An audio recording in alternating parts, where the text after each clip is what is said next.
اب ان کے حقوق کیا ہیں، اب ہم ان کی تربیت کیسے کریں، اب ہماری ذمہ داریاں، ان کے حقوق کیا ہیں؟ تو پہلی بات تو یہ ہے کہ علماء نے لکھا ہے کہ جب عورت حاملہ ہو جاتی ہے تو اسی وقت سے ہم اپنے آپ کو بدل لیں۔ اب ایک ماں یہ سوچیں کہ میرے پیٹ میں اب مہمان آ گیا ہے، میری اولاد پڑھ رہی ہے، وہیں سے ہم نمازوں کی پابندی کریں۔ نماز تو ہمیشہ پڑھنا ہی ہے، لیکن نمازوں کی پابندی اہتمام کے ساتھ کریں، اس لیے کہ جب بچہ پیٹ میں پرورش پاتا ہے کہ ماں کی نماز، ماں کے روزے، ماں کے ذکر، ماں کی تلاوت اور ماں کی جو نیکیاں ہیں وہ بچے کے اندر منتقل ہوتی رہتی ہیں۔ جتنا ماں حمل کے دوران نمازیں پڑھے گی، روزے رکھے گی اور ذکر کا اہتمام کرے گی، قرآن کی تلاوت کرے گی اور اسی طرح وظائف کا اہتمام کرے گی، تو اللہ تبارک و تعالیٰ بچے کو نیک اور صالح بنائیں گے۔ تو اسی جیسے ہی بچہ پیٹ میں آ جائے تو وہیں سے ہم نمازوں کی خوب پابندی کریں۔ تو یہ پہلا حق ہے کہ پہلا حق یہی ہے کہ بچہ جب پیٹ میں آ جاتا ہے تو اپنے آپ کو بدلے، گناہوں کو چھوڑے، جھوٹ، غیبت اور بدگوئی، گالی گلوچ، فحش باتیں، بیکار کی باتیں، اس طرح کے رغو باتیں کو چھوڑ دے تاکہ بچے کے اندر اس کے اثرات اچھے مرتب ہوں۔ کہ جب ماں حاملہ ہوتی ہے نا تو ڈاکٹر کیا کہتے ہیں، چیک کرنے کے بعد کہتے ہیں کہ اچھی غذا کھاؤ اور اچھی غذا لے تاکہ بچے کے اندر اس کے اچھے اثرات۔ اب ڈاکٹر کہتے ہیں نا کہ بچوں کو، ماں کو کہتے ہیں کہ یہ دوائی کھانا ہے اور اتنا دودھ پینا ہے، یہ دوائی لینا ہے، یہ ٹانک لینا ہے، یہ فلاں فلاں کرنا ہے۔ اب جیسے جیسے مہینہ بڑھتا جاتا ہے وہ دوائیاں بھی بڑھتی جاتی ہیں اور تدابیر بھی زیادہ ہو جاتی ہیں۔ کیوں؟ اس لیے کہ ماں کے اگر صحت ہے تو بچے کی صحت رہے گی۔ ماں کے صحت میں اگر تھوڑا سا فرق ہوگا تو اندر پڑنے والے بچے کی صحت میں بھی کمی ہو جائے گی، خدا نہ کرے بچے کے اندر کوئی پریشانی آ جائے۔ تو اس لیے کہتے ہیں کہ ٹینشن نہیں لینا چاہیے، حاملہ عورت ٹینشن نہ لے اور اسے زیادہ پریشان کن باتیں نہ سنائی جائے، تو اس کا اثر بچے پر ہوتا ہے۔ تو جب صحت کا اثر بچے پر ہوتا ہے، بدن کا اثر بچے پر ہو سکتا ہے، تو اسی طرح ہمارے نماز کا اثر بچے پر ہوگا، ہمارے روزے کا اثر بچے پر ہوگا، ہماری تلاوت کا اثر بچے پر ہوگا، ہمارے ذکر کا اثر بچے پر ہوگا، ہمارے تقوی کا اثر بچے پر ہوگا۔ جتنا ہم نمازوں کا اہتمام، قرآن کی تلاوت کا اہتمام کریں گے تو اتنا اثر بچے کے اندر مرتب ہو جائے گا کہ بچہ اندر پیٹ کے اندر وہ نیک اور صالح بنے گا اور اس کے اندر تقوی کے اثرات مرتب ہوں گے۔ تو یہ پہلی ذمہ داری ہے۔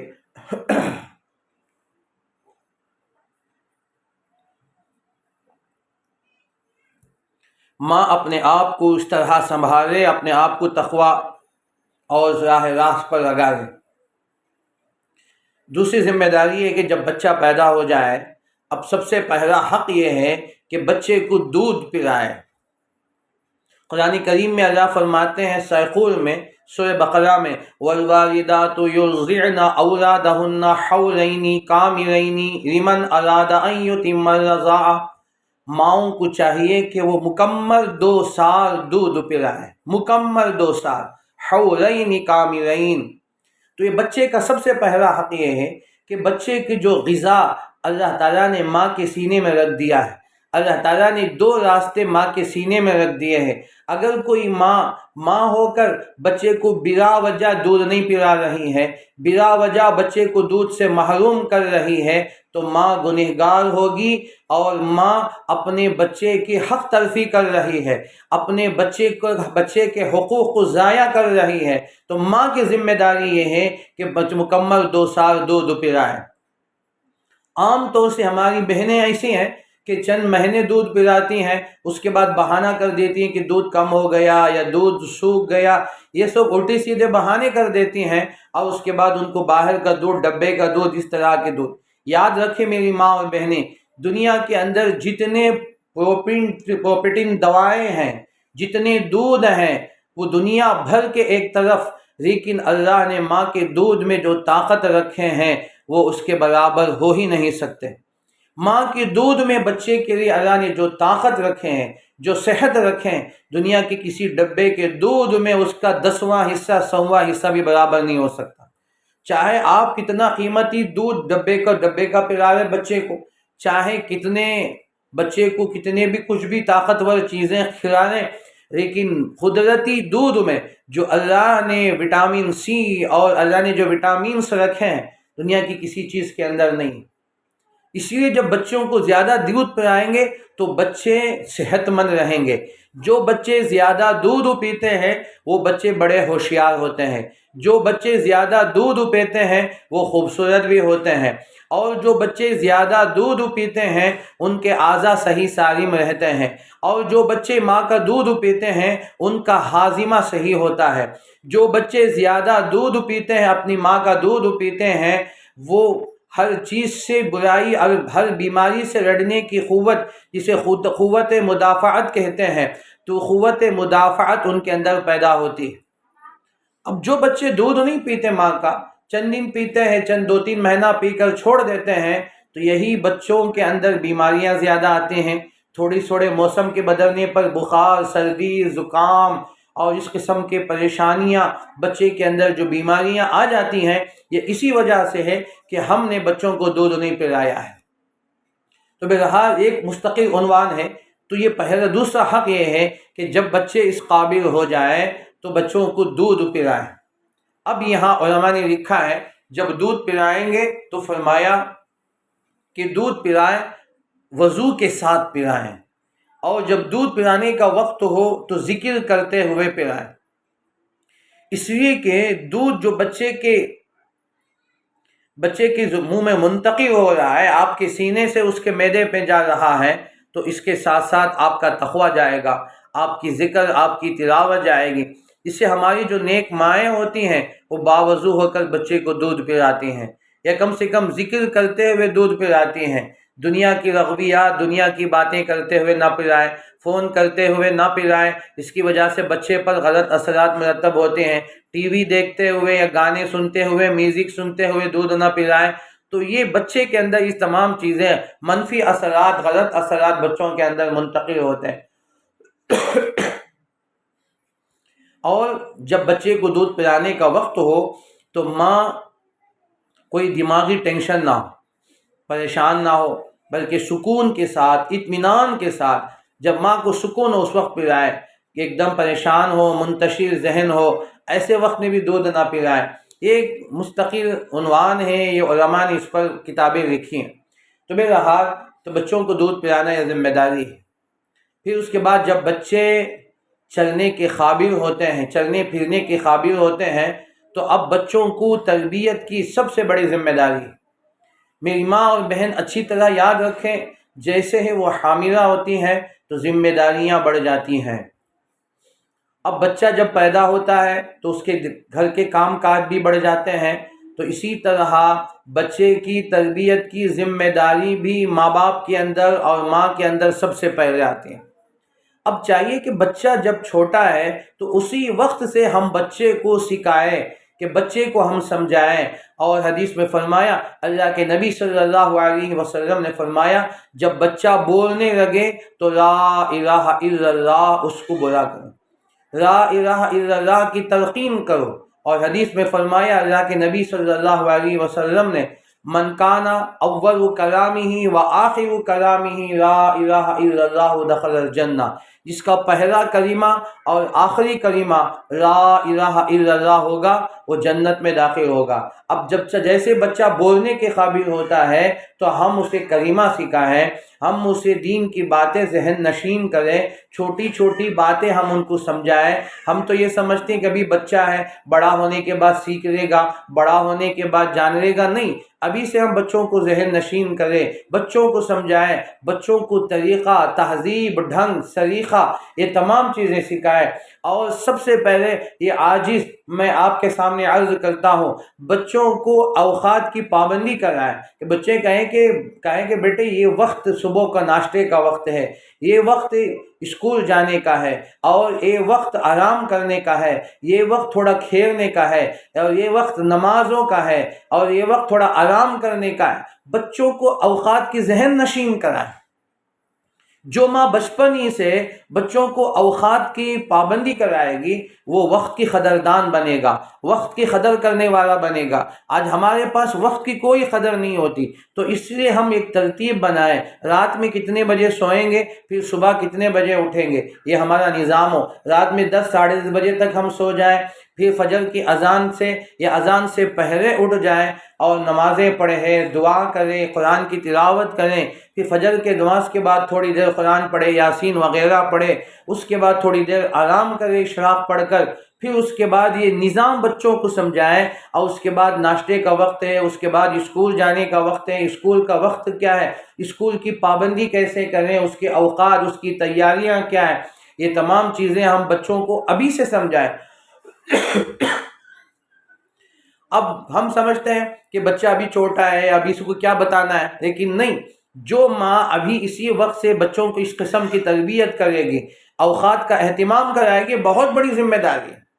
تو بچہ بڑا ہو کر ایک ایک منٹ کی وہ قدر کرے گا، ایک ایک وقت کی وہ قدر کرے گا، ورنہ آج ہمارے پاس وقت کی کوئی قدر نہیں ہے، چونکہ وقت جو گزر جاتا ہے پھر واپس لوٹ کے نہیں آتا۔ تو بہرحال ہم اس تربیت میں شامل کریں، تو بچوں کو یہ طریقہ ڈھنگ سکھائیں، کپڑے ان کو اچھے پہنائیں۔ علماء نے لکھا ہے کپڑے بچوں کو، مرد بچہ ہو تو اس کو جتنے مکمل کپڑے ہیں مکمل کپڑے پہنائیں، بچی ہو تو بچی کو مکمل کپڑے پہنائے بچپن ہی سے۔ اب یہ کہتے ہیں کہ تو بچی ہے بس یہ چھوٹے سے کپڑے پہنا کر چھوڑ دیے، نہیں، آپ اسے بچپن ہی سے فل کپڑے پہنانے کی عادت کریں، یعنی پورے ہاتھ اس کے چھپے ہوئے ہو، پیر تک پورے اس کے پیر، پنڈلی اور گھٹنے اور یہ سب چھپے ہوئے ہو، اور ہاتھ میں بھی کوہنی، اور اس کی کلائیاں، اس کے بازو چھپے ہوئے ہو، اور اس کا سینہ چھپا ہوا ہو، ایسے کپڑے بچوں کو پہنائے۔ اور بچیاں ہیں تو ایسے ان کو ذہن میں بٹھائیں کہ تم لڑکی ہو، تم اس طرح کے کپڑے پہننا چاہیے۔ یہ ادب ہے۔ ایسے اگر ہم بچوں کو ان چھوٹی چھوٹی باتیں، اگرچہ کہ باتیں بالکل چھوٹی معلوم ہوگی، حقیقت میں یہ چھوٹی نہیں ہے، بہت اہم باتیں ہیں، ان بچوں کو اگر ہم اسی طرح تربیت کریں گے، بچوں ہوں تو بچوں کو اسی طرح، اور اسی طرح چپل کہاں پہننا ہے، کہیں کہیں پہننا ہے وہ ہم سکھائیں۔ مثلا بچہ بیت الخلاء جا رہا ہے، حمام جا رہا ہے، یا اس طرح جائے تو ہم اس کو چپل پہنانے کی ترغیب کریں، بچے چپل پہن کے جانا ہے، سر ڈھانک کر جانا ہے۔ عام طور سے بیت الخلاء جاتے ہیں تو سر ہمارا کھلا ہوا ہوتا ہے، لیکن سنت یہ ہے کہ سر ڈھانک کر جائے۔ تو ہم بچپن ہی سے ان بچوں کو، اور پھر کھانے کا جب وقت ہو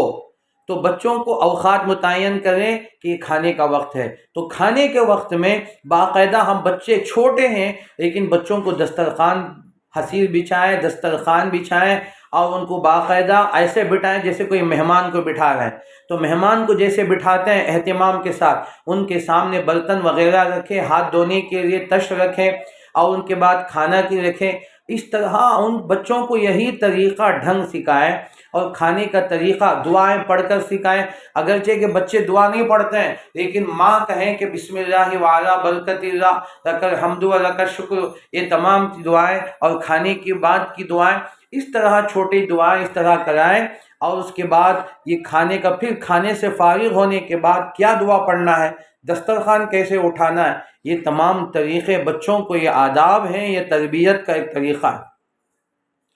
اس لیے ہم یہ نہ سوچیں کہ ابھی چھوٹے بچے بڑے ہونے کے بعد خود سیکھ جائیں گے، نہیں، تو ماں کی ذمہ داری ہے کہ ان تمام چھوٹی چھوٹی باتوں کا اہتمام کرائیں۔ مثلا یہ بھی اب آپ کو علماء نے لکھا ہے کہ بچوں کو کپڑے پہننے کے وقت میں تو آپ ان کو آڑ میں کپڑے پہنائیں۔ عام طور سے یہ ہوتا ہے، ہماری ماں اور بہنوں کو ہم دیکھتے ہیں شادی بیاہ کے موقع پر گھر میں مہمان ہوتے ہیں تو بیچ کمرے میں کھڑا کر یا بیچ ہال میں کھڑا کر کپڑے تبدیل کرتے ہیں، نہیں، یہ بہت غلط طریقہ ہے۔ یہ اکثر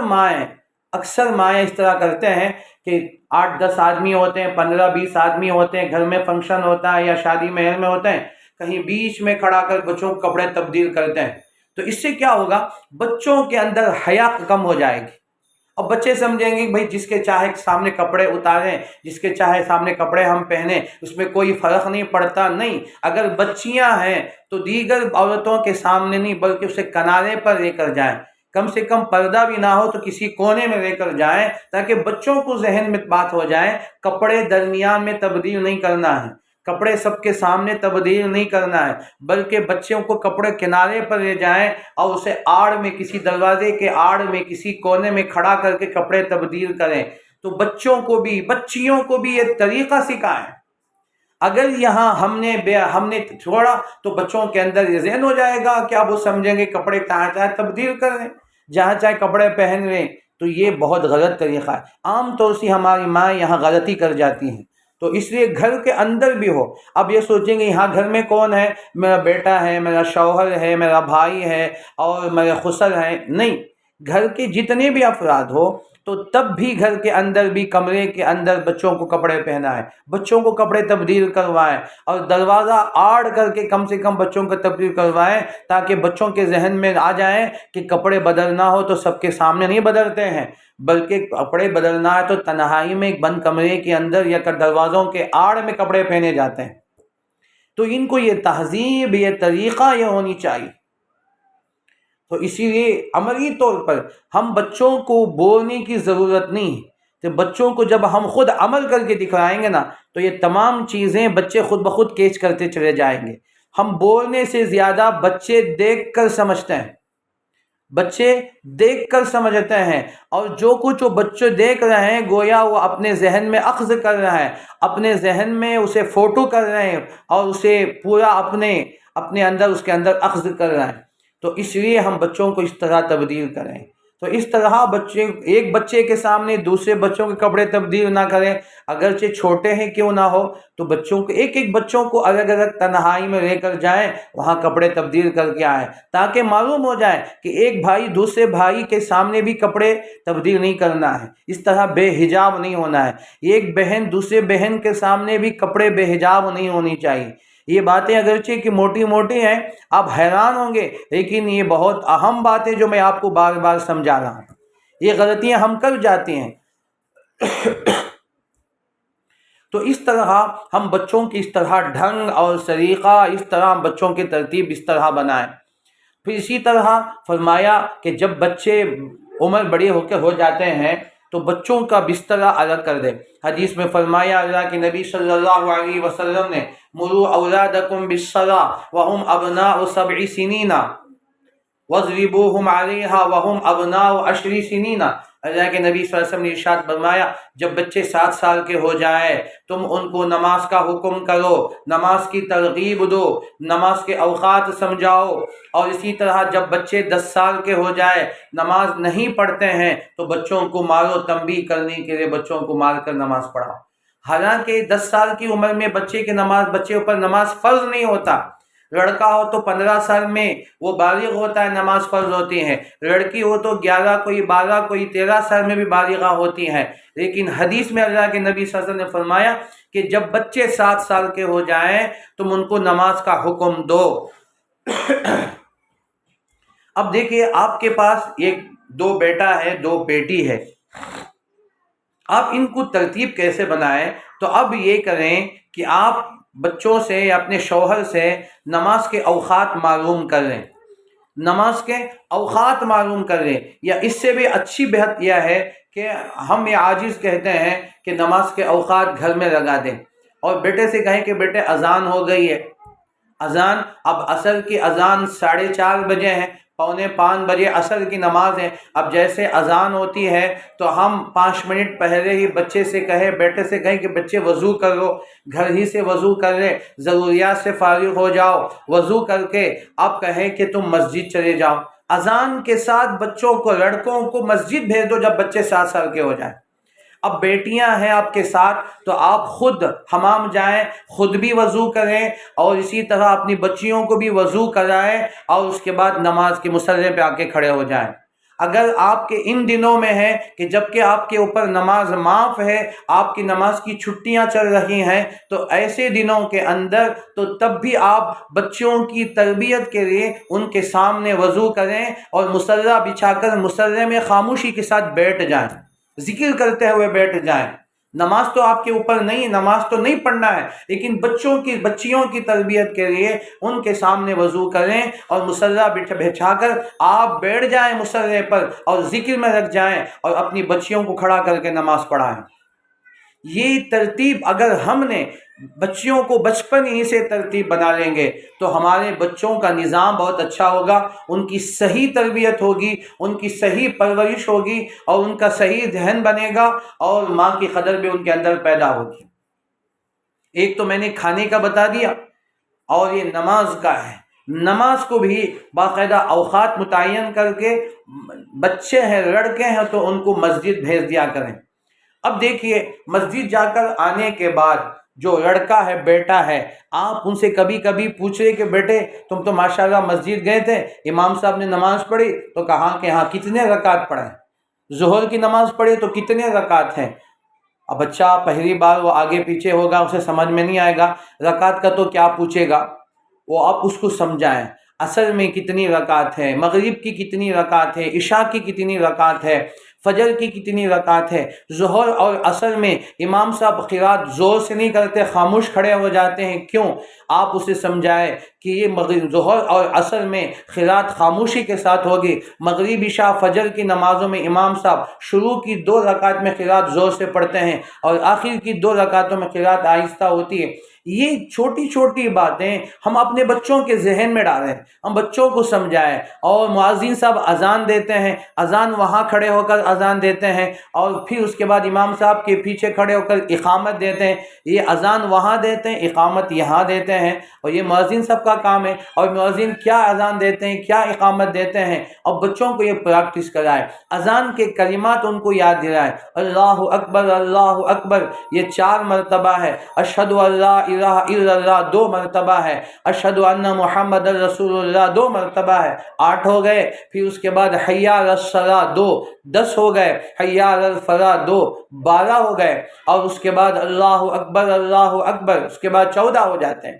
پھر اس کے بعد لا الہ الا اللہ 1 ہو گئے۔ تو یہ ہم بچوں کو ترتیب یہ سمجھائیں کہ اذان کے کلمات اللہ اکبر کے 4 ہیں، اشہد ان لا الہ الا اللہ کے 2 ہیں، اشہد ان محمد رسول اللہ کے 2 ہیں، حی علی الصلاح حی علی الفلاح کے 2 4 ہیں۔ تو اس وقت میں مؤذن صاحب دائیں طرف اپنے چہرے کو پھیرتے ہیں، حی علی الفلاح میں بائیں طرف۔ یہ ایک دن تھوڑا تھوڑا، ایک ساتھ تو نہیں ہوگا، ایک دن ایک باتیں بچوں کو سمجھائیں اور بتائیں کہ بیٹے تم مسجد میں جائے ہیں تو مؤذن صاحب کو تم نے دیکھا ہے اور نماز پڑھتے ہوئے دیکھا ہے، امام صاحب نے کیسے نماز پڑھائے۔ تو یہ تمام چیزیں 1-2 مرتبہ آپ سوال کریں گے، تیسری مرتبہ جب آپ کا بیٹا مسجد جائے گا نوٹ کرے گا، مؤذن کو بھی نوٹ کرے گا، امام صاحب کو بھی نوٹ کرے گا۔ امی نے کہا تھا کہ مؤذن صاحب ایسا کہتے ہیں اور ایسے اذان دیتے ہیں، اب وہ غور کرے گا، امام صاحب کو غور کرے گا، امام صاحب کیسے نماز پڑھاتے ہیں اس کو غور کرے گا۔ تو یہ ایک ادب ہے بچوں کے اندر، ہم اس طرح ان کو ذہن اس طرح لے کر جائیں۔ یہ سب ماں کی ذمہ داری، باپ کی ذمہ داری ہے۔ باپ اگر باہر ہوتے ہیں لیکن اسے بھی چاہیے کہ وہ ذمہ داری ادا کرے، لیکن جو سب سے اہم رول جو ہے وہ ماں کا ہوتا ہے، اس لیے کہ ماں کی جو گود ہے وہی تربیت گاہ ہے، وہی مدرسہ ہے، وہی مکتب ہے، وہی سلیقہ سیکھنے کی جگہ ہے، تربیت کی جگہ ہے۔ اگر یہاں نہ سیکھا بچے تو پھر بچہ بگڑتا جائے گا، اس کے ذہن خراب ہوتا جائے گا۔ تو یہ چھوٹی چھوٹی چیزیں ہیں، ہم اپنے بچوں کو ذہن نشین کریں۔ یہ اب چھوٹی چھوٹی باتیں، تو اس لیے میں آپ کے سامنے ذہن بنا رہا ہوں، آپ اس طرح بچوں کی اس طرح تربیت کریں۔ بچیوں کو بھی اسی طرح گھر کے اندر نماز پڑھائیں۔ تو آپ 4 رکعت پڑھتی ہیں تو ان کو سمجھائیں کہ 4 رکعت اس طرح پڑھتے ہیں، 2 رکعت کے بعد بیٹھیں گے، 1 رکوع ہوگا لیکن 2 سجدے ہوں گے۔ یہ تمام چیزیں ذہن نشین کرائیں، اگرچہ وہ سمجھتے ہیں یا نہیں سمجھتے ہیں، یہ ذمہ داری آپ کی نہیں ہے، لیکن سمجھانا ہماری ذمہ داری، بولنا ہماری ذمہ داری، اور صحیح تربیت کرنا ہماری ذمہ داری۔ انشاءاللہ چند مہینہ 1 سال بھی نہیں گزرے گا، آپ کا بچہ دین کے معاملات میں سب سے آگے نکل جائے گا انشاءاللہ۔ یہ تربیت ہے۔ اسی طرح بچوں کی یہ تربیت ایک تو کھانے کا ہو گیا اور کپڑے تبدیل کرنے کا ہو گیا، اور سونے کے وقت میں بھی فرمایا کہ جب بچے 7 سال کے ہو جائے، لڑکے اور لڑکیوں کا بستر الگ الگ کر دے، بیٹے کا بستر الگ کر دے، بیٹیوں کا بستر الگ کر دے۔ یہ حدیث میں صاف فرمایا گیا، جب 7 سال کے ہو جائے تو ان کو الگ کر دو، ان کے بستروں کو الگ کر دو، ایک ساتھ مت سلاؤ، تو ان کے لیے الگ الگ بستر بنا دو، تو بچہ الگ سوئے گا۔ بچے بھائی ہیں تو وہ 2 بھائی ہیں 3 بھائی ہیں تو الگ الگ سوئیں گے ایک جگہ پر، بیٹی ہے تو وہ الگ سوئے گی، دوسرے کمرے میں سوئے گی، دوسری جگہ میں سوائیں گے۔ تو اس کے اندر یہ بھی ایک تربیت ہے، اگر اس میں غلطی ہوئی تو بچوں کے اخلاق بگڑ جائیں گے۔ اگرچہ کہ ہم سمجھے تو یہ بھائی بہن ہیں، حقیقی بھائی بہن ہیں، سگے بھائی بہن ہیں، تو یہ ذہن چھوڑ دیں، یہ اسلام کہتا ہے، ہمیں یہ حدیث کہہ رہی ہے، ہم نہیں کہہ رہے ہیں، یہ حدیث کہہ رہی ہے۔ اللہ کے نبی صلی اللہ علیہ وسلم نے ارشاد فرمایا کہ جب بچے 7 سال کے ہو جائے تو ان کے بستر الگ کر دو، تو ہمیں چاہیے کہ بچوں کے بستر الگ کر دیا جائے۔ پھر اس کے بعد ایک اہم بات ہم یہ سمجھائیں کہ بچوں کو ہم یہی ابھی سے سمجھائیں کہ بڑوں کی قدر کیسے کرنی ہے۔ یہ ابو ہیں، یہ امی ہیں، یہ تمہاری دیدی ہیں، یہ تمہارے بھیا ہیں۔ یہ گھر میں کے اندر اگر نانا دانی ہے، دادا دادی ہیں، ان کو سمجھائیں کہ دادا ہیں، سب سے بڑے بزرگ ہیں۔ یہ کہیں کہ تمہارے ابو کے بھی ابو ہیں، یہ تمہارے ابو کے بھی ابو ہیں، یہ تمہارے ابو کے امی ہیں، دادی ہیں۔ تو بچپن ہی سے ہم بچوں کو بتائیں کہ ان کا مقام کتنا بڑا ہے۔ تمہارے ابو بھی تمہارے ابو کے پیر دباتے ہیں، تمہارے ابو بھی ان کے ابو کی خدمت کرتے ہیں۔ یہ چھوٹی چھوٹی باتیں عام طور سے بچوں کو ہم سکھائیں اور بتائیں، یہ قدر، یہ ڈھنگ سلیقہ سمجھائیں۔ اور جب بڑے آ جائیں تو بچوں کو چاہیے کہ کھڑے ہو جائیں، یہ ادب ڈھنگ سکھائیں۔ ایک جگہ مجھے جانا ہوا، ماشاءاللہ گھر کے اندر چھوٹے بڑے بچے سب کھڑے ہو جاتے ہیں۔ میں جو شروع میں بات سمجھ میں نہیں آئے تو اس کے بعد ہم بیٹھ کر کھانا کھا رہے تھے تو اتنے میں گھر کے اندر سے ان کے بڑے ابو دادا آ گئے تو بچے سب کھڑے ہو گئے۔ میں بڑا حیران ہو گیا، دادا کو دیکھ کر کہیں پوتے کھڑے ہوتے ہیں۔ تو یہ اس طرح کا ادب۔ اور اس کے بعد جب میں گھر سے باہر نکلا تو پورے جوتے میرے چپل سیدھا کیے ہوئے ہیں، گھر کے اندر جتنے مرد ہیں عورتیں سب کے چپل جوتے سیدھے کر کے ہیں پہننے کے لیے۔ تو یہ تب ڈھنگ یہ بہت کم جگہ دیکھنے میں آتا ہے، تو اس لیے تو مجھے بات ذہن میں آ گئی، تو ہم بچپن ہی سے بچوں کی اس طرح کی تربیت کریں، بڑے کیا ہیں ان کو سمجھائیں، اور بڑے جب کوئی بات بولتے ہیں تو بچوں کا ہے کہ بڑوں کے سامنے بات نہ کریں، اگر کوئی بات کہنی بھی ہو تو آہستہ ادب سے ڈھنگ سے کہیں، چیخ کر چلا کر، جیسے بچوں کا جھٹ خفا ہوتے ہیں چیخ کر چلا کر۔ تو اس لیے ہم بچپن ہی سے کہیں کہ یہ تمہارے ابو کے ابو ہیں، یعنی دادا ہیں، دادا ابو ہیں، یہ دادی ہیں، یہ نانا ہیں، یہ نانی ہیں، اور گھر کے اندر پھوپھو ہیں یا پھوپھو آتے جاتے ہیں تو ان سے کہیں کہ تمہارے پھوپھو ہیں۔ تو یہ سب ان کو بچوں کو رشتے بتائیں، اور کہیں کہ یہ تمہارا بڑا بھائی، تمہارے بھیا ہیں، ان کو نام لے کر نہیں پکارنا ہے، بھیا کہہ کے پکارنا ہے۔ یہ تمہاری دیدی ہیں تو ان کو دیدی کہہ کر پکاریں۔ تو یہ سب ہماری ذمہ داری ہے۔ اگر کوئی ماں بچپن ہی سے ان بچوں کی اس طرح کی تربیت کرے، میں قسم کھا کر کہتا ہوں انشاءاللہ وہ بچے بڑے با مہذب، با سلیقہ، با ادب بن کر نکلیں گے۔ خود سب سے پہلے یہ ہے کہ وہ ہمارا ادب کریں گے، وہ ہماری تعظیم کریں گے، وہ ہماری ہر بات مانیں گے، وہ ہماری ہر بات کریں گے۔ تو بہرحال ایک لمبا عنوان ہے، اور مولانا نے تو مجھے 3 عنوان دیا تھا۔ تو ایک تو عنوان یہ ہے کہ چھوٹے بچے ہوتے ہیں تو ان کو بچپن میں کس طرح ان کی تربیت کریں، اسی پر پوری بات ہو گئی، اسی پر تقریباً پونا گھنٹہ تقریباً ہو چکا ہے، 1 گھنٹہ ہو رہا ہے۔ تو اس لیے بقیہ جو عنوان ہے اس کے بعد بچے جب بڑے ہوتے ہیں تو اس کے بعد کی تربیت کا طریقہ انداز ہے، پھر اس کے بعد بچے شادی شدہ ہو جاتے ہیں، ان کے بعد کی ذمہ داریاں کیا ہیں، ایک مستقل عنوان ہے۔ تو اس لیے ہم بچوں کو یہ پہلا اسٹیج ہے، بچوں کی تربیت اس طرح کریں، اس طرح ان کو نظام بنائیں۔ تو یہ ایک اسی بات پر پورا وقت ہو چکا ہے، تو میں اللہ تعالیٰ سے دعا بھی کرتا ہوں کہ اللہ تعالیٰ ہمارے بچوں کو با مہذب، با سلیقہ بنائے، ہمارے بڑوں کی ادب کرنے والا بنائے، بڑوں کی تعظیم کرنے والا بنائے، اور ماں باپ کو بھی چاہیے، بڑوں کو بھی چاہیے کہ اپنے بچوں پر شفقت کریں۔ اللہ تعالیٰ سے دعا کیجیے کہ اللہ تعالیٰ ہم تمام کو سنی باتوں سے زیادہ عمل کرنے کی توفیق عطا فرمائے، ایمان پر خاتمہ فرمائے، آمین۔